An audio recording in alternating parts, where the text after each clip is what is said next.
नमस्कार दोस्तों।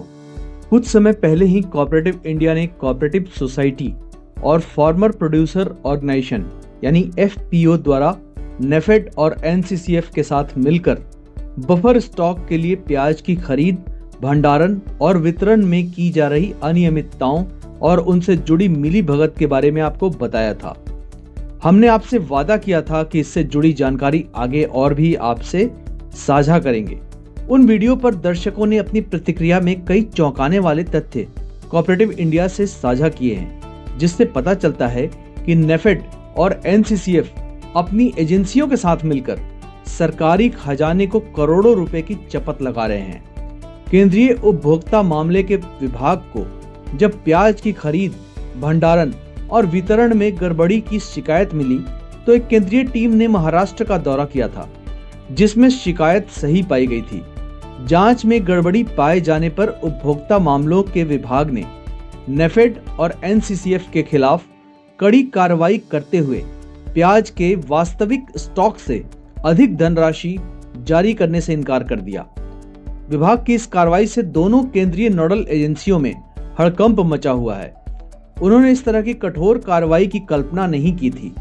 इस पूरे विवाद के केंद्र में नासिक है, जहां प्याज की सबसे बड़ी मंडी है।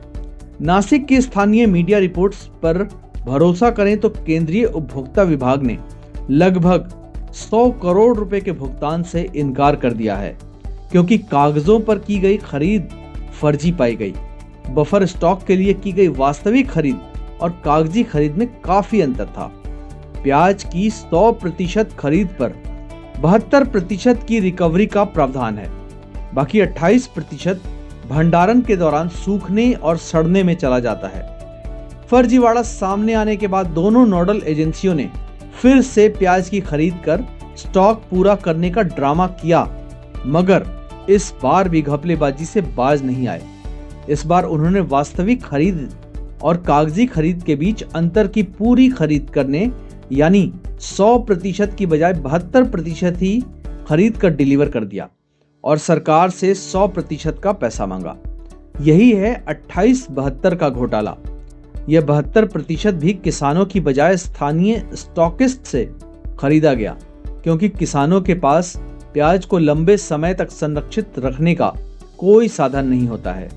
अब जबकि केंद्रीय उपभोक्ता विभाग ने अतिरिक्त 28% धन देने से इनकार कर दिया है, तो नेफेड, एनसीसीएफ, स्थानीय सहकारी समितियों और एफपीओ के लिए बड़ी समस्या खड़ी हो गई है, जिन्होंने मिलकर भ्रष्टाचार की साजिश रची थी। आइए हम आपको और विस्तार से बताते हैं कि पूरा मामला क्या है। नेफेड ने जून 2024 में बफर स्टॉक के लिए प्याज की सरकारी खरीद करने को केवल सहकारी समितियों को नियुक्त करने का फैसला किया। यह फैसला इसलिए किया गया क्योंकि नेफेड के नवनिर्वाचित अध्यक्ष को नेफेड बोर्ड में शामिल कुछ डायरेक्टर्स पर आर्थिक लाभ के लिए कुछ एफपीओ को संरक्षण देने का संदेह था। कोऑपरेटिव इंडिया की पड़ताल में पता चला कि जिन सहकारी समितियों के माध्यम से किसानों से प्याज खरीद का दावा किया गया, वह सिर्फ दिखावा है। व्यापारियों और बिचौलियों ने स्थानीय सहकारी समितियों को 2-3 रुपए प्रति किलो ज्यादा कीमत देकर प्याज का कोटा खरीदा और उन्हें नेफेड और एनसीसीएफ को दिया, जैसा कि अब तक होता आया है। उन्होंने यह सोचकर प्याज की खरीद की कि इसका भुगतान तो नेफेड और एनसीसीएफ की तरफ से हो ही जाएगा, लेकिन भुगतान रुकने से उन्हें परेशानी हो गई। उन्होंने अपने लोगों के माध्यम से केंद्रीय उपभोक्ता विभाग, नेफेड और एनसीसीएफ के खिलाफ आंदोलन शुरू कर दिया है, ताकि पैसा देने का दबाव बनाया जा सके। आंदोलन करने वाले लोगों को प्याज किसान बताया जा रहा है, लेकिन वास्तव में वे किसान हैं ही नहीं। वे इन्हीं व्यापारियों और बिचौलियों के लोग हैं।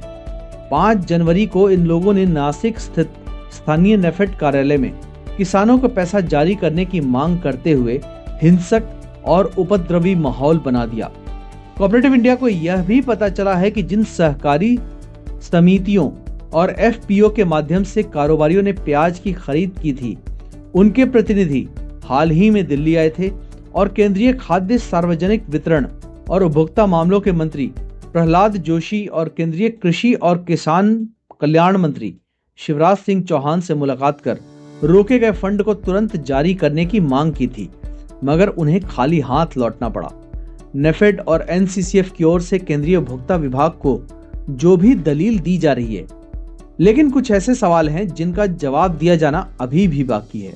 पहला सवाल, दोनों नोडल एजेंसियों द्वारा दावा की गई खरीद का 72% प्याज डिलीवर होने के बावजूद निरीक्षण के दौरान जांच टीम द्वारा भंडारण केंद्र पर फिजिकल रूप से प्याज उपलब्ध न पाए जाने पर अंतिम खरीद मात्रा कैसे साबित होती है।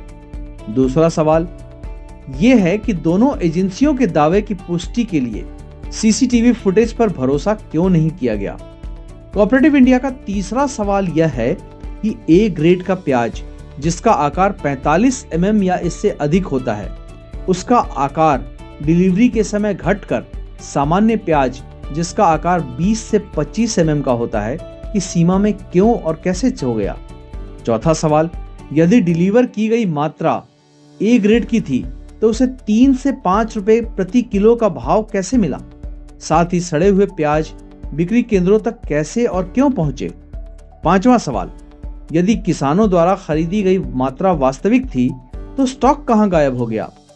ऐसी स्थिति में एफपीओ और सहकारी समितियों को दोषी ठहराया जाना चाहिए और उन पर जुर्माना लगाया जाना चाहिए, क्योंकि प्याज की सुरक्षित देखरेख और भंडारण की जिम्मेदारी उनकी थी।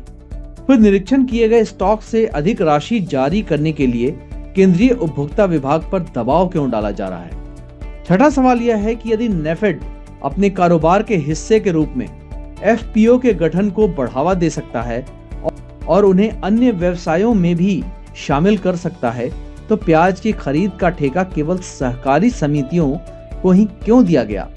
क्या यह दिखने से कहीं अधिक कुछ और है।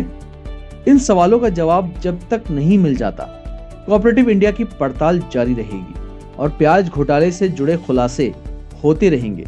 तो दोस्तों, यह वीडियो आपको कैसा लगा कमेंट करके जरूर बताएं। वीडियो को ज्यादा से ज्यादा शेयर और लाइक करें। चैनल को अगर अभी तक आपने सब्सक्राइब नहीं किया है तो जल्द से सब्सक्राइब कर लें और नोटिफिकेशन बेल दबा दें ताकि हर वीडियो की सूचना आप तक तुरंत पहुंच सके। धन्यवाद।